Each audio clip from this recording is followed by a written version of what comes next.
Mobile হাতে নিয়েই বসে বসে দেখছিলাম আর বের হয়ে গেল রোজার ঈদের পরের দিনের ভিডিও। আমার শ্বশুরবাড়িতে বিশাল একটা অনুষ্ঠানের আয়োজন করা হয়েছিল, তাতে রান্না করা হয়েছিল সিরাজগঞ্জের বিখ্যাত গরুর মাংসের পিটুলি। আর এই গরুর মাংসের পিটুলির নাম শুনলে কিন্তু অনেকের জিভাতে পানি এসে যায়। অনেকে রান্না করতেও পারে না আসলে কিভাবে পিটুলি রান্না করতে হয়। তবে আমরা যেহেতু সিরাজগঞ্জের মানুষ, কম বেশি আচার অনুষ্ঠানে এই পিটুলি রান্না করা হয়ে থাকে এবং আমরা খুব আনন্দ সহকারে সেই পিটুলি খেয়ে থাকি। কালারটা কিন্তু মাশাআল্লাহ অসাধারণ হয়েছে আর খেতেও মাশাআল্লাহ দারুণ হয়েছিল। সবাই খুব মজা করে পিটুলি খেয়ে নিয়েছে। কালারটা কিন্তু দেখতেই পাচ্ছেন। এখানে মোটামুটি 150 মানুষের আয়োজন করা হয়েছে। এখানে কারা কারা এই অনুষ্ঠানে এসেছিল সবাইকে তো তখন দেখাতে পারি নাই, অনেকে ক্যামেরার সামনে আসতেও চায় না। তাই ভাবলাম এই ছোট্ট ভিডিওটি আজকে আপনাদের সাথে শেয়ার করব। এটা হচ্ছে আমার নাতিন হয়, আমি কিন্তু নানি হয়ে গেছি। ভাগনার ছেলে, ননদের ছেলে, তার মেয়ে। তো এইরকম করে পর্যায়ক্রমে অনেক জেনারেশন বাই জেনারেশন কিন্তু এই অনুষ্ঠানে উপস্থিত ছিল। তো আমার চাচা শ্বশুরের আঙিনাতে হচ্ছে সুন্দর প্যান্ডেল করা হয়েছিল, সেখানেই খাওয়া দাওয়ার ব্যবস্থা করা হয়েছে। দূর থেকে আমি একটু ভিডিও করে নিয়েছি। তো ছেলেদের যেহেতু আগে খাওয়ানো হচ্ছে, মহিলাদেরকে হচ্ছে পরের ব্যাচে খাওয়ানো হবে। তো এখানে আসলে ঈদের পরের দিন অনেকেই এসেছিল, সবার সাথে দেখা হয়ে অনেক ভালো লাগলো। আসলে সবার সাথেই কিন্তু বাড়ি যেয়ে দেখা করা সম্ভব হয় না।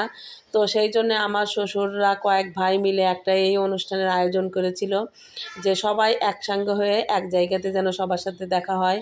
কার কখন মৃত্যু হয়, ভালো মন্দ সব কিছু বিবেচনা করে এই অনুষ্ঠানটা আয়োজন করা হয়েছে এবং আনন্দ উল্লাসের সহিত এই অনুষ্ঠানটা আমরা সুন্দর করে শুরু করে আবার সমাপ্ত করেও দিয়েছি। তো ভাবলাম এই ভিডিওটা তো আপনাদের সাথে শেয়ার করি নাই, আপনাদের সাথে একটু শেয়ার করি। তো ছেলেদের 2 ব্যাচ মোটামুটি খাওয়ানো হয়ে গেছে, তারপর মহিলাদেরকে খাওয়ানো শুরু করেছে। তো এই ব্যাচের মধ্যে আমি নাই, আমি হচ্ছে এর পরের ব্যাচে বসায় খাওয়া দাওয়া শেষ করেছি। এইখানে হচ্ছে আমাদের যে যত মুরব্বীরা আছে সবাই বসে পড়েছে। তো খাওয়া দাওয়ার পরে সবাই যার যার মতো যেখানে সবার সাথে দাঁড়িয়ে হোক বসে হোক গল্প করছে, আড্ডা মারছে। কারণ ঈদের পরের দিন বলে কথা, সবার সাথেই মোটামুটি একটা ঈদ ঈদ ভাব নিয়ে দেখা করা হচ্ছে। তো আমরাও অনেক আনন্দ ছিলাম এবং আমাদেরও অনেক ভালো লেগেছে, কারণ এই মানুষগুলোকে সারা বছর আমরা পাই না।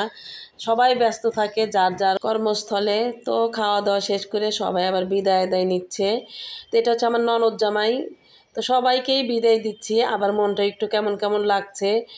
আসলে সবার বাড়িতেই কাজ আছে, সবার বাড়িতে মেহমান টেহমান আসবে, সেই জন্য কেউ থাকেনি। এটা দেখেন আমার নাতিনটার জন্য সবাই দোয়া করবেন।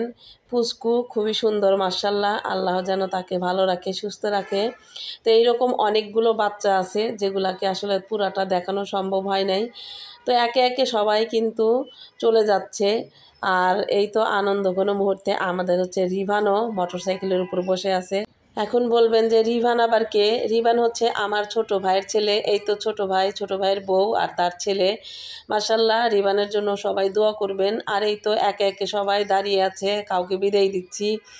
তো যাই হোক, ভিডিওটি আপনাদের সাথে শেয়ার করতে পেরে আমারও অনেক ভালো লাগলো। অনেক দিন পর ভিডিওটি হাতের কাছে পেলাম। আজকে এই পর্যন্তই।